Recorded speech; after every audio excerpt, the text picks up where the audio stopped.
Pessoal, voltando. Vamos ver agora se a gente consegue aí. Aquelas últimas duas foram só um teste para ver se dava certo. Vamos agora para a tentativa real. Já chamei a Priscila e vamos esperar ela entrar. As pessoas estão entrando. Como isso vai ficar gravado, eu queria deixar algumas lembranças. Lembrar que o primeiro episódio do Debra Talks, ele tá no nosso canal do YouTube, tá bom? Então, quem não assistiu aí o primeiro episódio, que foi epidermólise bolhosa em tempos de coronavírus, com a doutora Janine.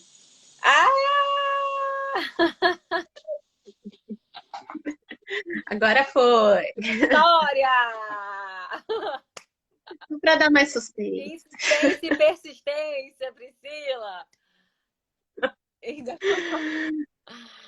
A gente é da Débora, né? A gente não cara, não desiste. desiste nunca. Então, olha só, eu tava falando pro pessoal, para que quem não viu o primeiro episódio do Debra Talks, tá lá no canal, nosso canal do YouTube, pro pessoal não esquecer de entrar no nosso canal, se inscrever, ativar o sininho de notificação para receber as novidades e assistir o primeiro episódio do Debra Talks, que foi com a doutora Janine, que foi epidermólise bolhosa em tempos de coronavírus, e a primeira parte nesse episódio com a doutora Priscila, que foi pesquisas em fase clínica para epidermólise bolhosa. Essa primeira parte gerou tanta dúvida, Priscila, assim, tantas dúvidas boas, tantas perguntas, tanta esperança, por que não dizer assim, que a gente decidiu trazer novamente numa live extra para a gente continuar essa conversa e talvez a gente conseguir deixar isso mais mastigadinho ainda sobre o que é isso. E só a informação, lembrando que toda terça-feira, então, vai ser aí o nosso dia de episódios de Debra Talks. O próximo já tá o tema que é com o Dr. Salmo, que vai ser aconselhamento genético na epidermólise bolhosa e explicando um pouquinho também desses tipos de EB em relação à genética. Então vai ser bem legal que a gente vai tentar, então, descomplicar, trazendo uma linguagem mais amistosa para vocês, o que é isso. E lembrando também que a Debra Internacional fez um informativo super completo, super didático, com as principais pesquisas que estão em andamento, e isso está no Instagram e também está no site. Então, quem puder, quem quiser, é só ir lá e ler, né, Priscila? E Isso mesmo. dessa vez a gente vai tentar. A gente traduziu, então tá em português, Isso, mais acessível. tá super acessível, tá em português, então tá bem legal de ler. E aí, lembrando também que a gente vai deixar as perguntas dessa vez para o final, né, Priscila? A gente vai evoluir aí nessa explicação dessas pesquisas, as principais pesquisas em fase clínica e alguma outra coisa. E aí, no final, a gente vai fazer algumas ponderações, algumas dúvidas. Tá bom? Pedir para vocês continuarem dando sugestões de temas. A gente tá vendo, a gente quer trazer também pessoas com EB para a gente conversar, mães. A gente quer trazer essa visão e esse bate-papo e essa conversa aqui para esse projeto, né? Vamos dizer assim. Então, Priscila, a gente já Vamos lá. toda a emoção já acabou, né? Já estamos tranquila. Então, Vamos ver. Priscila, a gente vai continuar então ali e eu queria que você falasse aí dessas principais pesquisas em fase clínica e desse também uma passada que foi uma pergunta que o pessoal fez assim, para participar, assim, é possível, não é possível? Como é que isso faz? Como é que isso está aqui no Brasil, né? E aí eu acho Uhum. que é legal. Vai lá, Priscila. Tá bom. Vamos lá, gente. Então, na semana passada, não, né? Na terça-feira passada, a gente começamos a falar do congresso, como é que foi. Enfim, como eu falei, o congresso foi muito denso, né? Tinha muita coisa e eu acho que por isso também a gente não conseguiu cobrir tudo em uma hora, né? Foram 4 dias de congresso, né? Super denso, então tinha bastante informação para passar, né? Eu comecei naquele dia, eu tinha programado para a gente conversar primeiro sobre as terapias, que eu acho que demoraram mais para sair, porque elas são mais demoradas mesmo, né? Então, se a gente for pensar num panorama de pesquisa, a gente tem primeiro uma ideia que surge, né, num grupo de pesquisadores, enfim, cientistas que começam a desenvolver ela no laboratório, e ela começa ali, na célula, no camundongo, num animal experimental. E isso demora um certo tempo para evoluir, né? Quando a gente fala aqui de correções genéticas, de efeitos de células, todas essas coisas são processos que vão levar anos para acontecer, né? A terapia gênica é, por exemplo, uma coisa que começou há muito tempo atrás. Os primeiros trials clínicos de terapia gênica foram em 1990. E só nesses últimos 5 anos é que a gente tem vários produtos de terapia gênica aprovados, né? Um bom tempo aí de muito estudo e muita pesquisa em cima de resultados que vão e que voltam. E esse é um processo demorado, né? A minha percepção desse congresso é que pela primeira vez a gente teve, de fato, produtos de terapia gênica com muito potencial de sair, né? E essa foi uma coisa muito empolgante para mim, né, que acompanho essas pesquisas com epidermólise bolhosa. E é onde eu, de fato, vejo que é o canal para cura, tá? No entanto, existem outras terapias que podem ser direcionadas para cuidados paliativos, para efeitos da EB, para redução dos sintomas, né? E a gente chegou a discutir alguns deles, mas eu queria enfatizar mais uns outros que a gente tinha listado aqui para conversar também. Vou começar primeiro a falar de um deles, que é a losartana. Uma coisa que a gente não discutiu na terça-feira, e a losartana, ela está com um trial clínico em andamento com os pesquisadores da Alemanha. São um grupo muito, muito antigo de EB, eles sabem muita coisa em modelo animal, eles desenvolveram modelos animais para estudar EB, né? Então, eles sabem muita coisa, eles têm um indício muito forte. A losartana ela já é utilizada para outras terapias, tá? Ele é, na verdade, um medicamento utilizado para redução da fibrose. Então, o que acontece na mão das pessoas com EB, principalmente nos distróficos recessivos, né? Na mão e nas extremidades? Tem um processo acelerado de fibrose, né? E isso gera essas mãos em formato de casulo, umas certas deformidades nos dedos, algumas mãos se fecham, né? E a gente perde essas funções. Então, uma das iniciativas desse pessoal da Alemanha foi em desenvolver a losartana e tratar especificamente essas regiões em que tem um processo de fibrose acelerado. Eles têm ótimos resultados, mostrando que existe uma redução de fibrose de 70% em alguns casos, tá?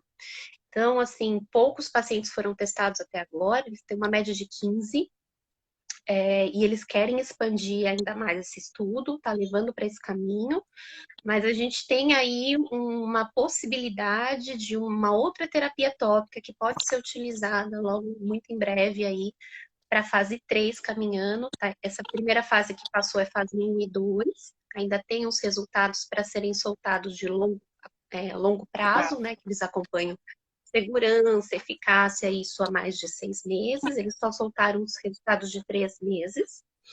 Mas esse medicamento, como ele já é um medicamento utilizado em outras terapias, isso já gera um salto. Você não precisa começar a testar primeiro segurança. Você já vai testando a eficácia do produto e na última fase você aumenta esse N para você ter de fato uma estatística provando que foi significativo, né? Não foi só naquele N amostral. Então eu fiquei bastante empolgada com isso. Eles mostram uma mão assim antes, né? Então, depois que você começa a utilizar essa terapia, a mãozinha vai ganhando mais abertura nesse processo de uso da medicação. Então, foi bem legal, né? Uma coisa que eu achei ótima. Algumas pessoas me perguntaram de EB simples, Sim, depois aqui no privado, tem né? pergunta no final que é isso. As pessoas, a gente falou muito sobre a parte mais juncional, distrófica, e as pessoas perguntaram: e aí? E para EB simples, tem algum estudo que Uhum. está assim despontando até para cura, ou então que seja para alívio dos sintomas.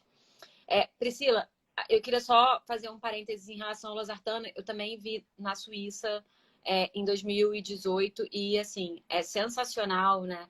Imaginar que um remédio, alguém colocou aqui, é um antihipertensivo, tá bom? A losartana é um inibidor de Uhum. angiolina, né, o IECA, e, assim, é usado há muitos anos para pressão. E se viu em algum desses pacientes que ele tinha um efeito aí, né, de evitar a fibrose.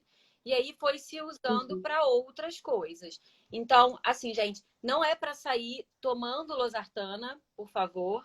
Você vai na farmácia pra... Não, não, é importante a gente falar isso, né, Priscila? Não não é vai importante, comprar, é. não A vai. gente vê. Porque losartana é uma medicação que você compra sem receita. Você pode ir na farmácia pedir Ah, losartana.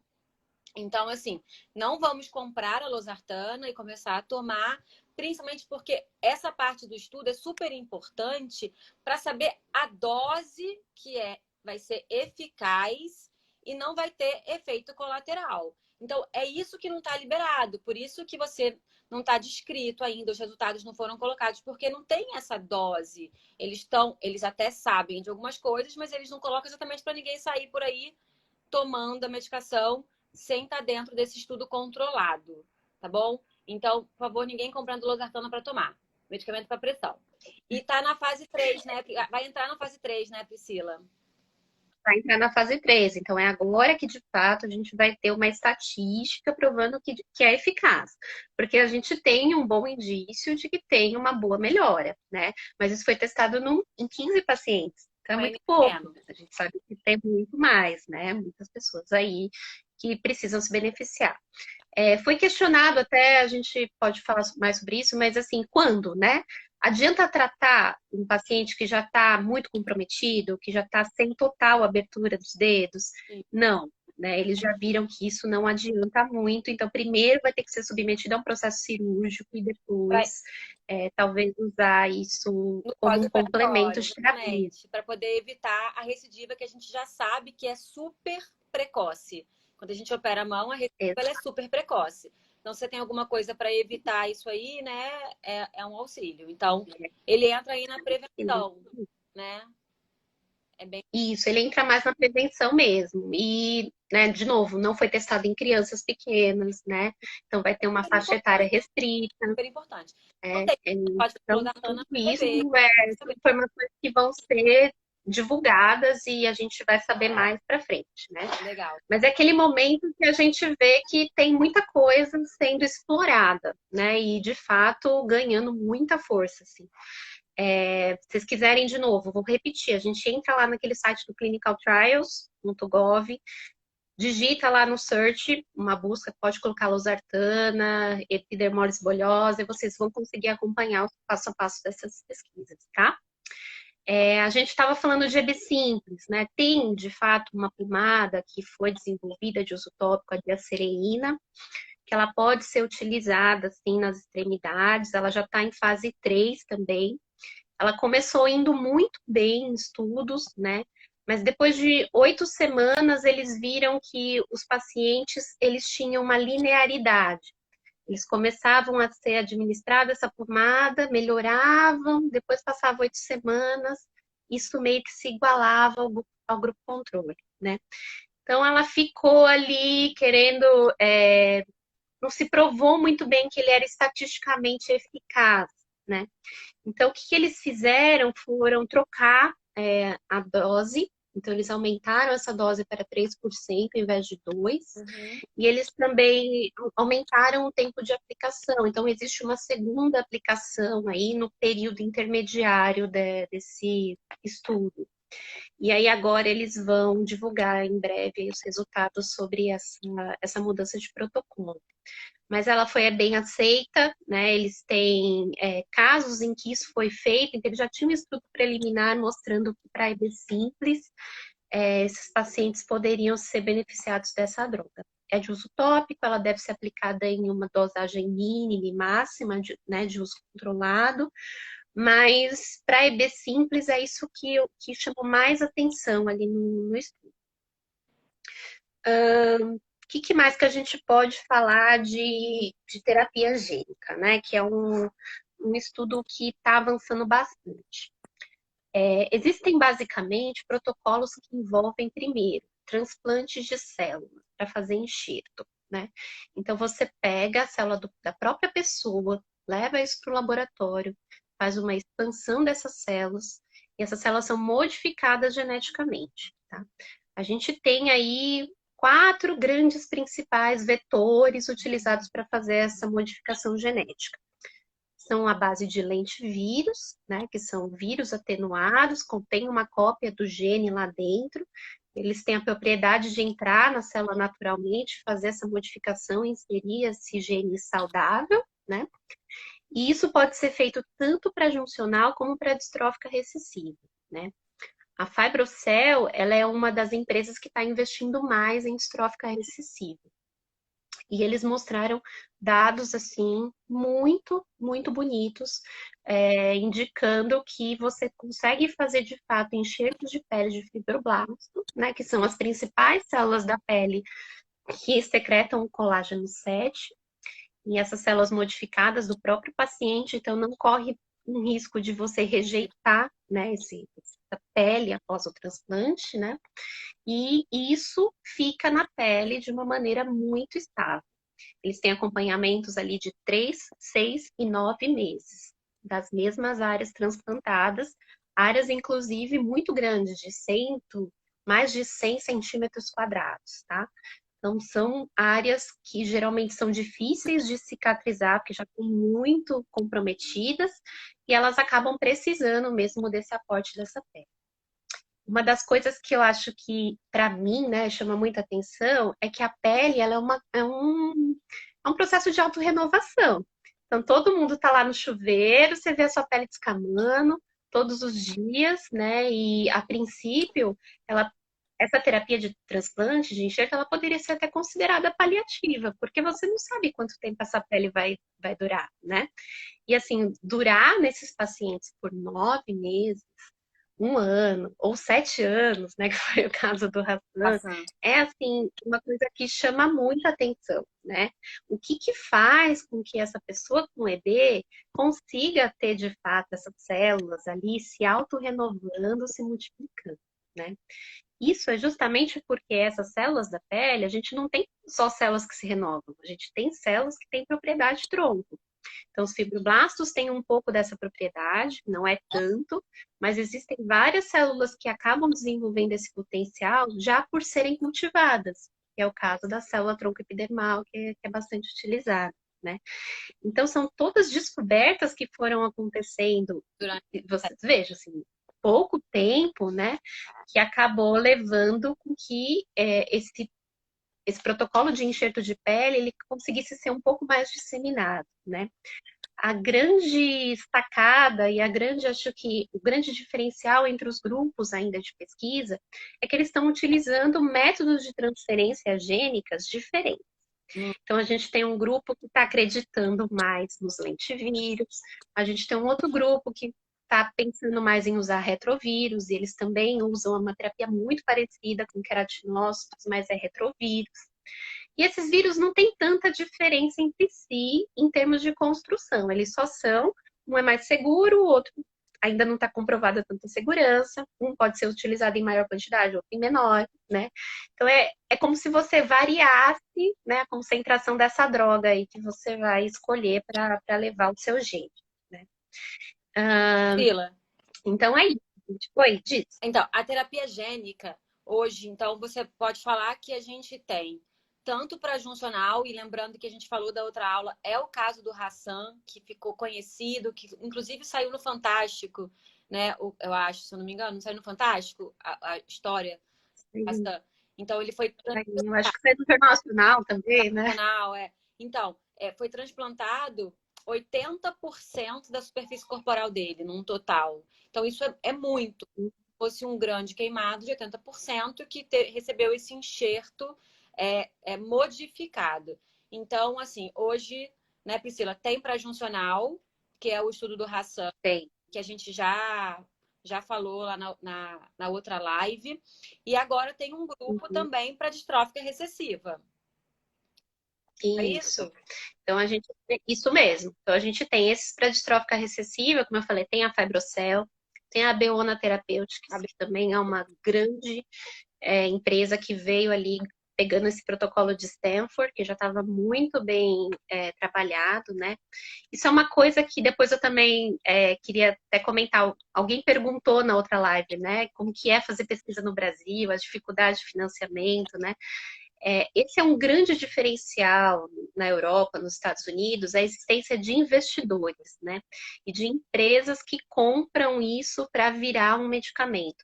Porque o meu trabalho é ali na bancada. Eu não tenho estrutura para produzir isso em larga escala e trabalhar num ambiente industrial, né? Então a gente precisa vender essa ideia, né, para investidores que consigam levar isso numa escala industrial. Então, esse processo também não é um processo rápido, né? Esse processo de escalonamento existe uma série de adaptações, mudanças que acontecem, né? Eu acho que esse momento que a gente está vivendo agora do coronavírus, ele está mostrando um pouco também para todo mundo como que é, né? Você não ter nada, você ter zero de informação de alguma coisa e você ter tanta necessidade disso surgir rapidamente na clínica, né? Então não é fácil. Então pensa que de repente para mim produzir uma terapia ali em pequena escala, numa plaquinha, é uma coisa tranquila. Na hora que eu aumentar essa escala, eu vou ter uma série de outras variáveis que precisam ser testadas e validadas, né? E é esse processo de validação que eles estão caminhando agora, sabe? Isso foi uma coisa muito interessante. Era bastante visível o interesse dos pesquisadores e dos investidores que também estavam lá, porque muitos pesquisadores também vão para esse caminho de indústria, né? Então ali não são pessoas que são somente pessoas que querem saber de dinheiro, são pessoas que de fato estudaram e estão ali nesse mundo comercial agora, né? E era visível que eles queriam muito entender o nosso panorama do Brasil, como que a gente está, o que que a gente tem, né? O que que a gente precisa, como que a gente podia fazer parceria, né? Essa parceria, ela não é uma coisa tão simples, porque eles requerem várias coisas de contrapartida, né? Por exemplo, estrutura, os custos, que são altíssimos, né? Custos de internação aqui, custos de compra de insumos, a gente paga em torno de 10 a 15 vezes mais o mesmo insumo que eles usam lá, né?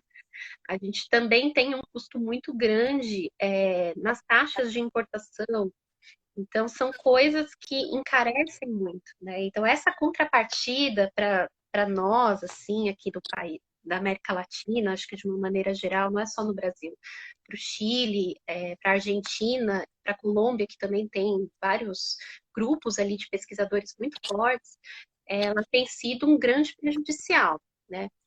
E eu sinto muita falta disso, sabe? Eu gostaria muito que as pessoas de fato enxergassem, né, nessa iniciativa privada que essas medicações, elas têm um retorno muito grande, né?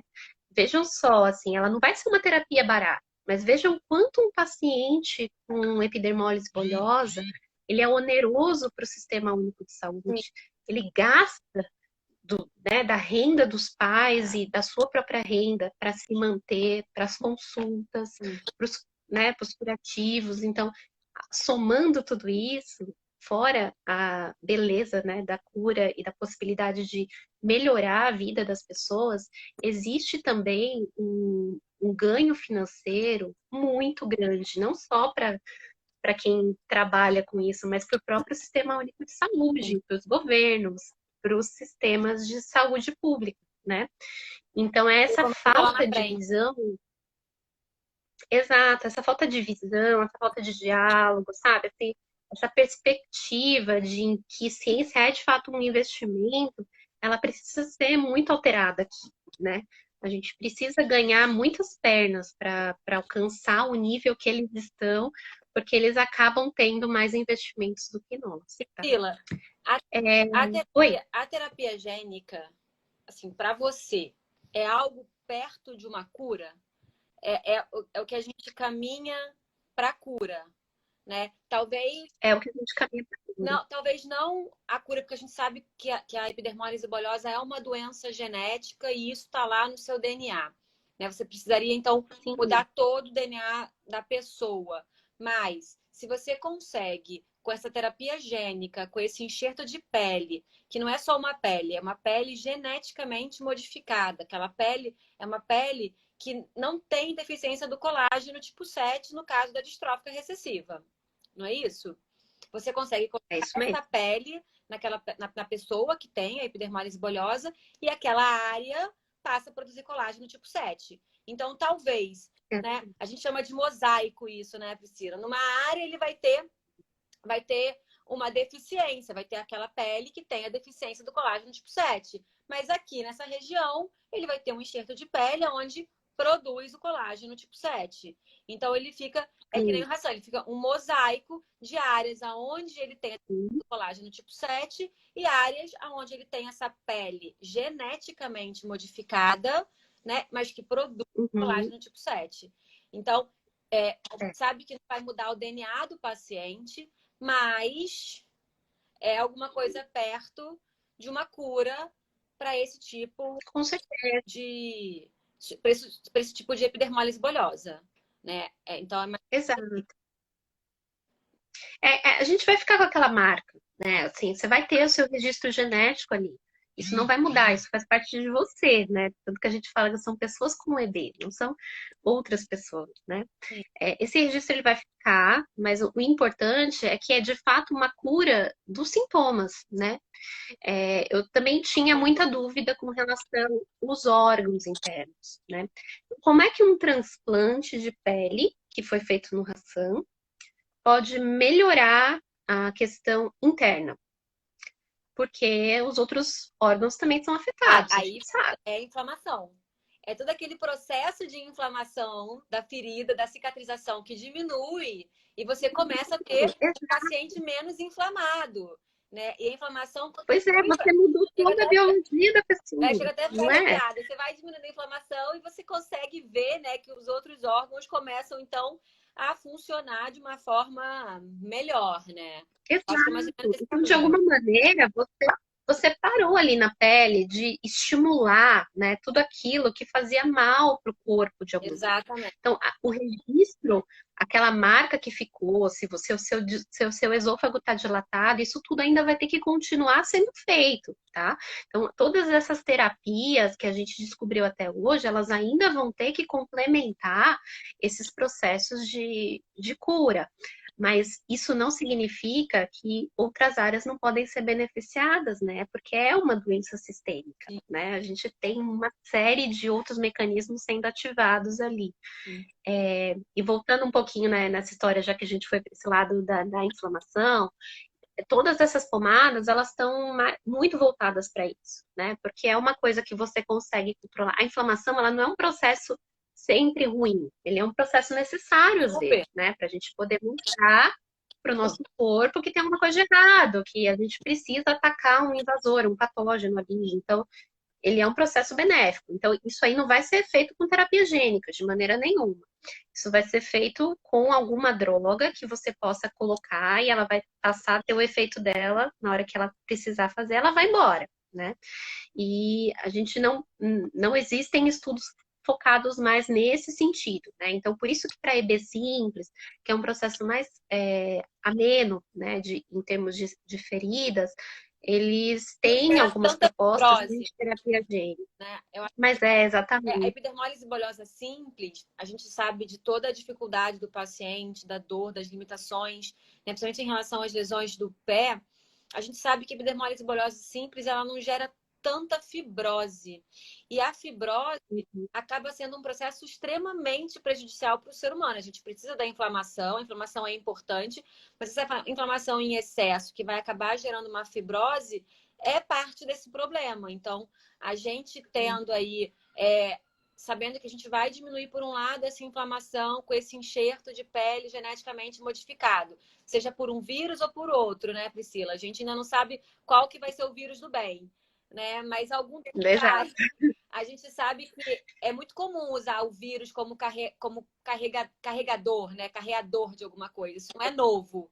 né? Isso é velho. Não, não, isso já acontece. Isso já é uma terapia aprovada, por exemplo, para ADSKID, para outras imunossupressões aí que já estão sendo estudadas há muitos anos, tá? Então, Isso já está no mercado. a gente Então, não sabe qual é vai uma bem para coisa. EB, mas algum deles vai É, ser, né? E se a gente já tem esse exato. transplante que vai diminuir a inflamação, né? E em contrapartida, a gente já falou da outra aula, que existem pessoas que estão estudando o controle dos sintomas, né, hoje, como Uhum, dor, coceira, fibrose. A gente sabe que a EB é uma doença multissistêmica que não vai ter um tratamento, né? A gente sabe que vai é. ter vários tratamentos para a gente chegar perto do que a gente pode chamar de cura, ou então um bom Uhum. controle da doença, né? Um bom Pois é. controle da doença. Tem uma outra terapia que no começo, acho que, não sei se tem alguém aí assistindo hoje que pode também compartilhar um pouco da sua experiência, é com células tronco-mesenquimais, Hum, tá? Essas células tronco-mesenquimais são outras células, né? Que não são as que a gente costuma utilizar para transplante de pele, que a gente usa mais fibroblasto, queratinócitos, epidermais. São células que estão lá na medula óssea, são as células de suporte que ficam ali, e elas acabam ajudando muito as células que são utilizadas no transplante de medula óssea, né? Que uhum. são basicamente aquelas células CD34. Então, como que começou, né, essa história do transplante de medula óssea? Primeiro, né? Ele veio justamente do fato de que o transplante ele pode ser utilizado não só como uma terapia para as células do sangue, mas que essas células elas têm uma capacidade de chegar na sua região, se diferenciar em células que atuam em regiões inflamatórias e possam exercer algum mecanismo ali, né? De diminuição da inflamação e de amenizar os sintomas. Mas são essas células tronco-mesenquimais que estão lá na medula, que não acabam sendo tão transplantadas durante esse processo, que de fato produzem o colágeno 7 na distrófica recessiva. Então, existem dentro desse monte de células tronco-mesenquimais ali, algumas que têm já uma propriedade específica e que são elas que fazem essa migração para a pele e elas que produzem. Tá? Então, a grande descoberta foi saber que população que é essa, como que a gente trabalha com elas no laboratório, né? Então, quem avançou muito com isso é Katsu Tamai, no Japão, ele é fantástico, ele trabalha com isso há muito tempo. Ele tem ali um grupo de pesquisa que estudou todos os mecanismos, como que essas células chegam ali na pele, né? Então, isso foi uma grande descoberta, porque o transplante de medula óssea já era feito antes de se saber isso, né? E se atribuía a CDs34, que expressavam colágeno. E hoje a gente sabe que não é verdade, elas não expressam colágeno, né? Então, quem expressa são essas células mesenquimais. Então, se elas forem transplantadas junto como um suporte para essas células CD34, você tem uma chance maior de ter benefício. Porém, essas células podem ser administradas isoladamente. Você pode crescer essas células em laboratório e fazer infusões em algumas regiões mais lesionadas, né? Então, ele está trabalhando com um trial clínico lá de infusões dessas células, né? Então, são células vindas de doadores geralmente parentes relacionados ou com HLA+, mas essas células são menos, né? Elas não precisam ter uma compatibilidade 100%. Então, você consegue criar um banco de células mesenquimais e beneficiar mais pacientes, se você quiser, né? Eles têm trabalhado bastante nisso. Eles têm injetado uma boa quantidade dessas células em áreas que eles veem que são as bordas das feridas mais crônicas, tá? E eles veem uma cicatrização muito melhor, né? E uma regeneração dessa área. Então, esse trial clínico também está indo agora, está terminando a sua fase 1-2, que é a mesma fase, né? E ele tem um efeito muito bom anti-inflamatório, porque essas células secretam muitas citocinas ali, moléculas anti-inflamatórias, elas têm ajudado bastante. Basicamente, são pacientes japoneses que eles têm ali, eles têm uma população muito grande de EB ali num hospital que o Katsu Tamai trabalha, tá? Então, isso é uma coisa bem interessante que eu acho que também vai, em breve, Despontar. sair aí para ser utilizado. Então, a gente falou da terapia gênica, agora a gente passou para células mesenquimais, para o transplante de medula. E aí você falou que essas células mesenquimais seriam como se fosse um plus no transplante, né? Os primeiros transplantes a gente sabe que não tinham essas células mesenquimais, né? Se achava que era outro mecanismo que tinha o benefício, né? Que dava esse benefício visto por alguns pacientes, mas que na verdade se descobriu depois que é essa célula, né, mesenquimal, que vai aí produzir o colágeno e produzir essas citocinas que vão aí mediar a inflamação do paciente. É isso? Isso mesmo. Entendi. Isso mesmo. Entendi. Legal. E a gente tem, e hoje a gente até tem a célula mesenquimal no transplante de medula, mas a gente também está usando como tratamento tópico. Então a gente tem Sim, esses dois caminhos de pesquisa. Não é isso? A gente tem a exatamente. célula mesenquimal associada ao TMO, que é o transplante de medula óssea, e também tem ela como tratamento tópico. Então, dois Exatamente. caminhos por aí que podem vir alguma notícia boa, né? Uma das vantagens que as mesenquimais elas têm sido utilizadas também para transplante é isso, quem está estudando hoje é Universidade de Colômbia, é um efeito na diminuição da imunossupressão necessária antes do procedimento do transplante, né? Então, antes de você transplantar, você precisa imunodeprimir o sistema, meio que zerar a medula, Tá. né? Você tem Não, que meio não, zerar, fazer uma né? ablação, Fica zerar, nada. né? Exato. Então, para você garantir de fato que as células que você está transplantando cheguem lá na medula e Legal. populem, né? Então, isso é um artifício, é diferente de uma imunoablação de câncer, porque imunoablação de câncer, de fato, você zera, porque não pode restar nada ali. Como essas células, elas são basicamente meio compatíveis ali, então você pode deixar um aporte, né? Mas o fato de você transplantar essas células mesenquimais também junto no transplante, elas garantem uma melhora nessa imunossupressão que você precisa fazer, porque elas são células que secretam essas citocinas durante esse processo. Então, já que você está sem nada, está zerado ali, elas acabam meio que formando um ambiente favorável para que você tenha um transplante mais bem sucedido para epidermólise bulhosa, né? Mas, de novo, quem está estudando isso agora é Colômbia, né?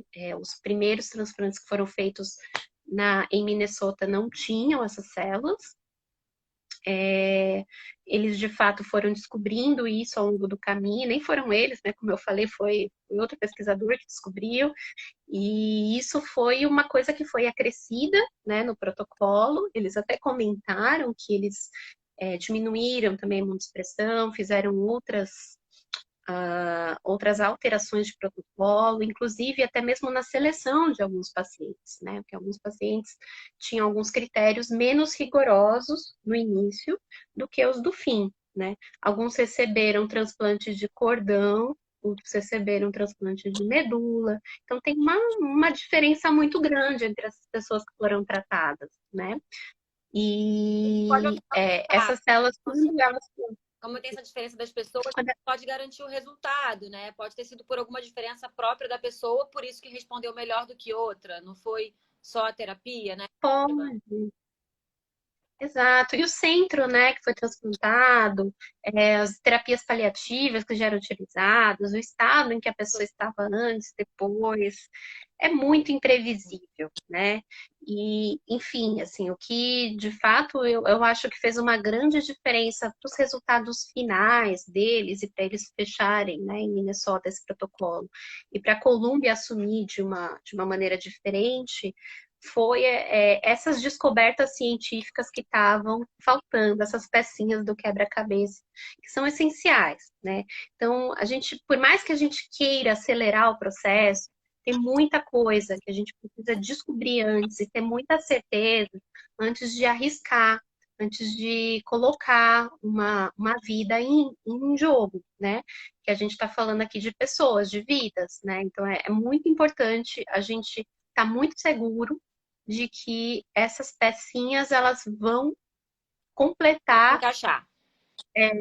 vão se encaixar, exatamente. No final, a gente vai ter perguntas que vão ser respondidas para o bem e outras perguntas que vão gerar novas perguntas. Mas vai ser, de fato, assim, uma base para um protocolo que é muito importante. Isso está bem consolidado, sabe? E a gente pensou, Priscila, que é muito legal isso do estudo, porque às vezes responde a pergunta, às vezes gera novas perguntas, né? E aí, Isso sempre mesmo. tem uma pergunta assim, as pessoas perguntando quanto tempo para sair dessa fase um 2 para ir para a fase 3.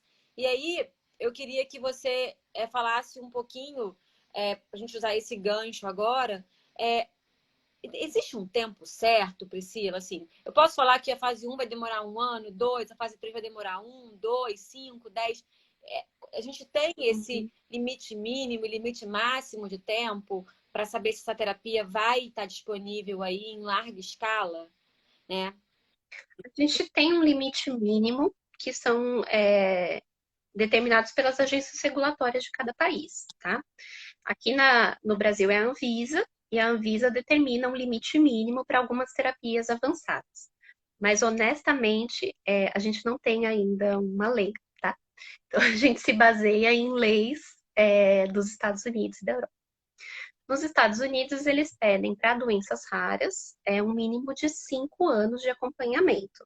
Então, a fase um e 2, ela gira em torno de 2 a 3 anos. E isso vai depender se seu estudo ele tem, de fato, um grupo controle, ele tem um N razoável, ele tem, de fato, indícios e que a gente chama de endpoints ali, que vão informar que essa terapia, de fato, funcionou. Aí, depois de 2 a 3 anos, ele pode passar para um estudo de fase 3, e aí completa-se 5 anos ao todo. Mas a maioria, se a gente estiver falando aqui de medicamento, por exemplo, drogas tópicas como oleogel, diacereína, que a gente está falando aqui, costumam ser 10 anos. 10 anos para se provar primeiro segurança, eficácia, farmacocinética, biodistribuição. Então, são uma série de leituras, né, que são precisas aí nesse processo.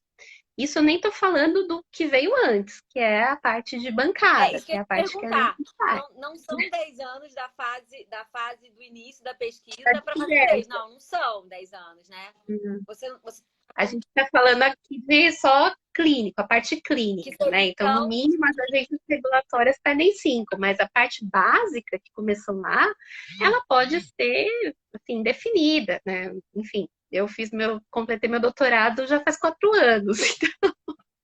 Enfim, desde lá, a gente não respondeu nada, a gente mais pergunta coisas o hoje do tempo todo. que... Então, assim, a fase um 2 a gente pode dizer que dura uns 2 a 3 anos, em média. Sim, E, gente, sim. lembrando que para chegar na fase um ele já está, de repente, há 10 anos estudando alguma coisa para gerar a pergunta para começar a ir para a bancada, né, Priscila?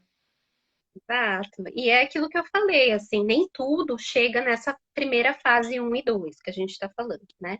Tem muita coisa que fica ali na bancada e não sai dali, por falta de investimento, porque ainda restam muitos buracos para serem respondidos, porque às vezes a gente não tem tecnologia para responder algumas perguntas, né? Sim, nesses últimos anos aí, acho que as tecnologias elas triplicaram, né? Tem um negócio assim que a gente pensava antes. Eu pensava muito, falava assim, vamos administrar a proteína, né? Vamos fazer injeções na proteína. Mas, cara, pensa, é muito doloroso fazer uma injeção numa criança, ainda mais uma criança com EB.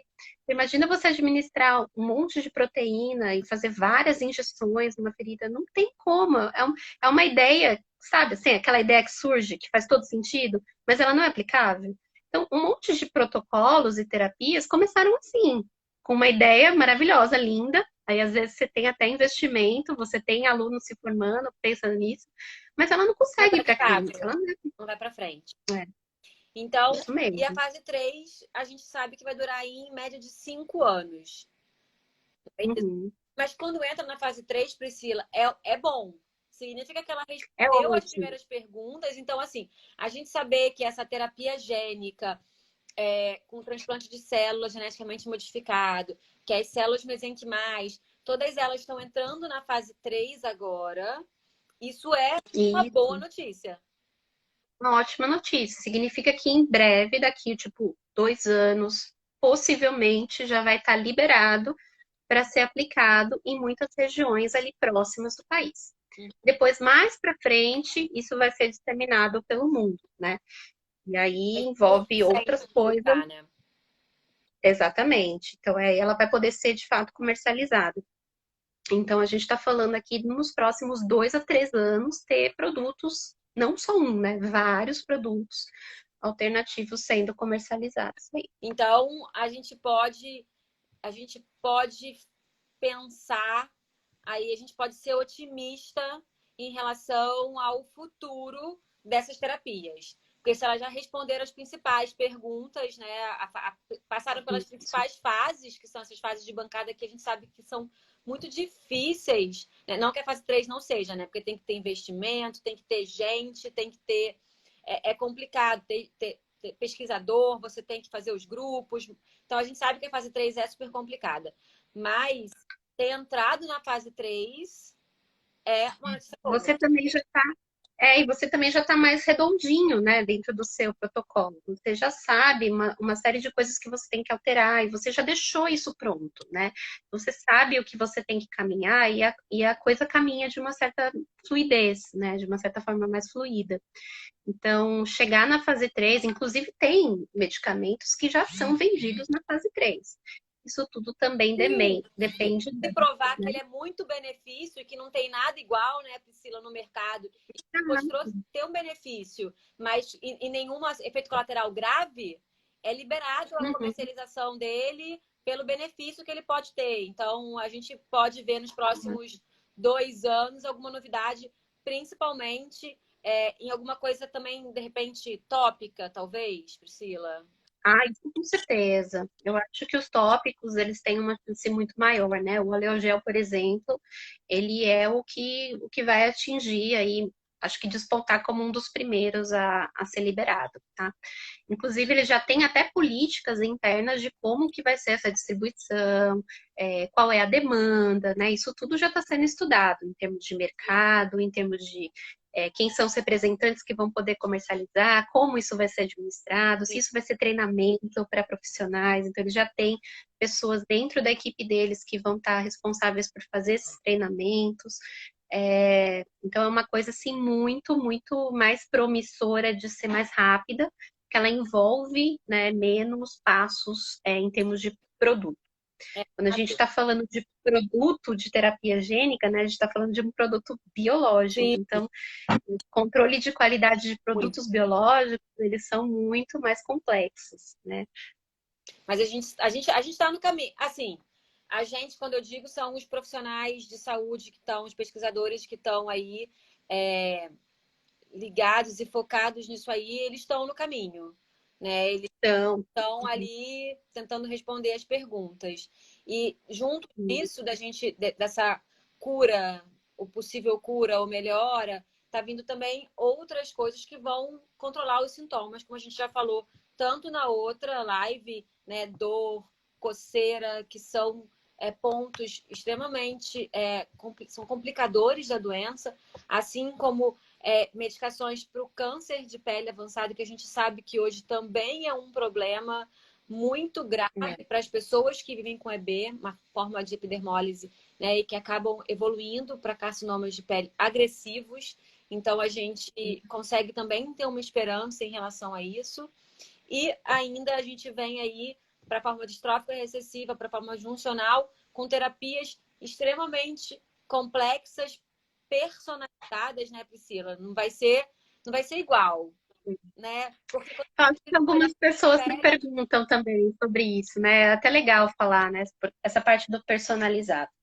Ela não é só personalizada porque ela é só a sua célula. Ela é personalizada por outros aspectos também, né? O diagnóstico da epidermose bulhosa ele é genético, né? O Salmo vai falar isso na próxima live para tirar essas dúvidas aí de todo mundo. Vai ser ótimo. Mas a verdade é que o gene, né, é muito grande e a gente tem mutações diferentes. Então, cada pessoa tem uma marca. Existem ali algumas publicações que Já tem, inclusive, no Brasil, mostrando que a gente tem mais de 800 mutações Uau. no gene do colágeno 7. Então, assim, será que todo mundo de fato precisa da mesma terapia genética? Não necessariamente, tá? Porque depende muito da mutação que você tem, depende muito do efeito que ela vai gerar na ausência da sua proteína do colágeno 7, tá? Então a verdade é que todo mundo que tem a mutação, ela não produz o colágeno 7, mas ela pode não produzir um colágeno 7 funcional. Ele pode estar sendo produzido ali, mas ele não tem uma parte que permite com que ele tenha função, estrutura na pele. Então, ele não consegue fazer a ligação das camadas da Adesão, pele. né? Não mantém a pele. Exato. Então, será que essa pessoa precisa pegar? Ela tem mutação numa letrinha ali, daquele gene enorme, que é como se fosse pegar um caminhão e você fala assim, ela tem um probleminha ali no No parafuso parafuso. da roda. Então, será que essa pessoa que tem um probleminha no parafuso da roda do caminhão, ou a pessoa que tem um probleminha no escapamento, ou no volante, enfim, várias regiões diferentes, elas precisam da mesma terapia? Com o advento da edição gênica, a gente tem visto que não. Inclusive, é muito mais fácil a gente modificar uma letra do que catar um caminhão e colocar ele dentro de uma caçamba que às vezes ele não comporta, né? Então, é muito complicado fazer essa transferência genética de genes enormes, como é o caso do colágeno 7, né? Por isso que, para quem trabalha com terapia gênica, é assustador. Você não consegue trabalhar com todos os vetores que você gostaria. A clonagem é um saco, sabe? Você perde muito tempo nesses processos até você padronizar. Então, a edição genômica, que é lá você chegar, você pega uma enzima que vai lá e muda a letrinha que você quer especificamente. Ela é muito mais segura, ela é transiente, ela é rápida, mas ela é de fato uma terapia personalizada. Porque se esse paciente tem uma mutação diferente desse, eu tenho que saber qual é as diferenças, desenhar a minha terapia para cada um deles, que não vai ser a mesma, Não. mas ela vai fazer uma diferença talvez igual, né? Uma alteração genética, ela vai ter o mesmo benefício para os dois. Só que isso, de fato, no começo, ela pode ser muito onerosa, né? Ela pode ser uma terapia cara, né? Mas eu acho que ela é uma terapia muito promissora, porque ela é fácil, ela não precisa de grandes experiências com produções de partículas virais, porque esse não é um processo simples, muito menos em produção de indústria, né?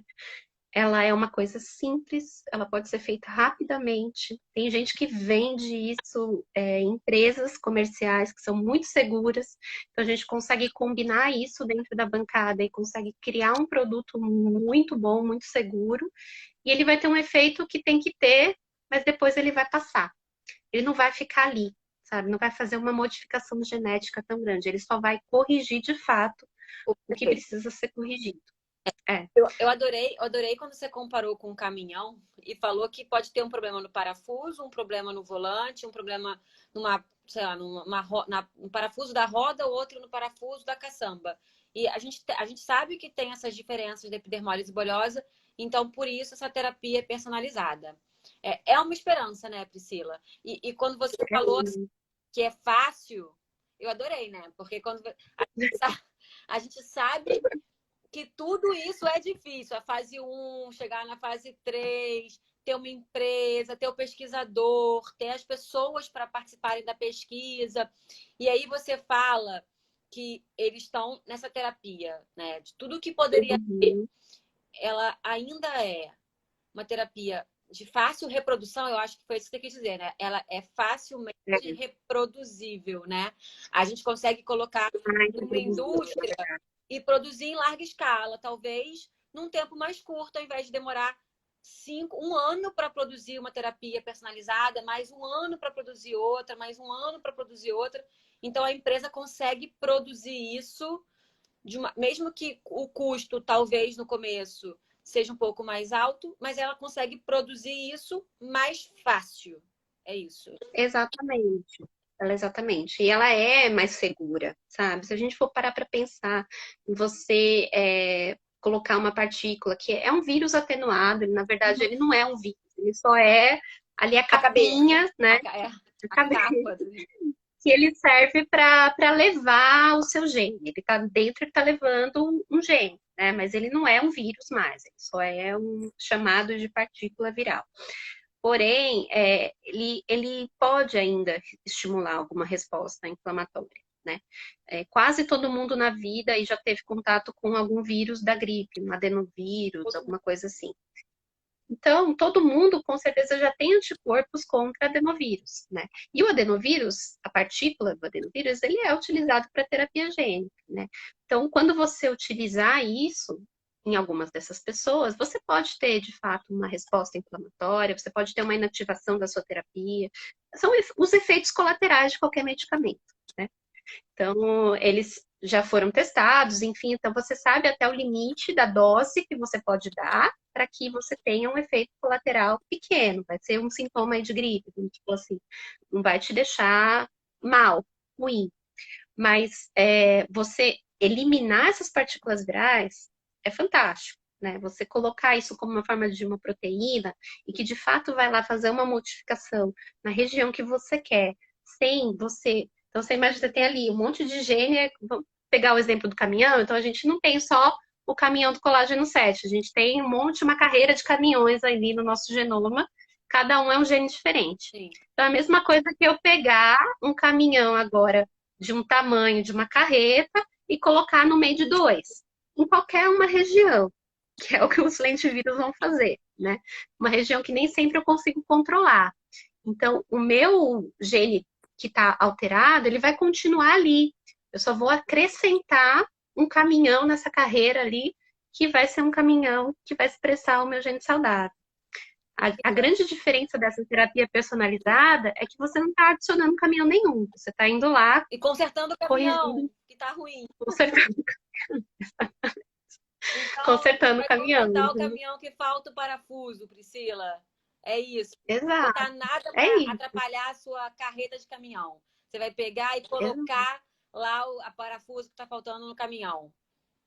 Exato. Então, Priscila, assim, é uma coisa maravilhosa, a né? live O vai John acabar McGrath. já daqui a 4 minutos, eu acho.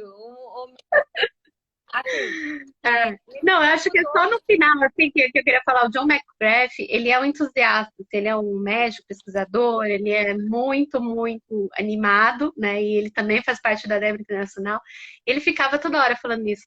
Falava, gente, pelo amor de Deus, edição gênica, cara. A gente tá na época da edição gênica. Vamos, eu quero um ensaio clínico de edição gênica. Assim, toda hora no congresso, muito animado. Ele também está trabalhando bastante com isso, né? Então, assim, é uma coisa que eu acho que, por mais que tenha sido mais recente, ela vai ser muito rápida, tá? A gente faz uma edição gênica com anemia falciforme que já está aí quase que sendo em fase 3, tá? Então, acho Priscila, que a gente vai funcionar. acabar, falta 1 minuto. E aí, assim, nesse tempo todo que você está envolvida com EB, assim, você vive isso. Você consegue, nesse momento, assim, enxergar uma luz e falar que a gente está perto, então, dessa possível cura e a gente está caminhando para isso? Você tem? Claro, claro, gente, assim, quero muito, muito mesmo deixar essa mensagem, porque essa é a mensagem que ficou para mim desse congresso. Então, eu quero que vocês peguem isso para vocês. É verdade, assim, de fato, muita coisa avançou e ao mesmo tempo. Então, assim, a gente tem que acreditar que tá todo mundo fazendo o melhor do seu trabalho, a melhor, sabe, tudo que há de possível para que tenha de fato medicamentos em diversas áreas, tá? Não só para cura, mas que também tenham outras pessoas beneficiadas e que a gente consiga combinar tudo isso de uma maneira mais abrangente possível para todos os EBs. Acho que depois, para uma próxima aí, a gente pode falar das partes clínicas que foram faladas nesse congresso, Mas é essa mensagem assim grande da pesquisa que foi passada para lá. Pessoal, vai acabar em 30 minutinhos. Eu queria só responder algumas coisas. Vai ter a live de nutrição, que alguém perguntou sobre pesquisa em nutrição. Vai ter a live de nutrição com o informativo da Debra Internacional. A Ana Luísa perguntou como identificar os tipos. Vai ter a live do Saulo. O Salmo vai falar. Isso. Terapia gênica, pediram para falar, e a gente falou bastante sobre terapia gênica. E pesquisas para portadores, para pessoas com EB simples, a gente também falou que vai ser a parte mais tópica e vai acabar Sim. 6 segundinhos, 5. Terça-feira a gente se vê com o Dr. Salmo. Tá bom? Obrigada.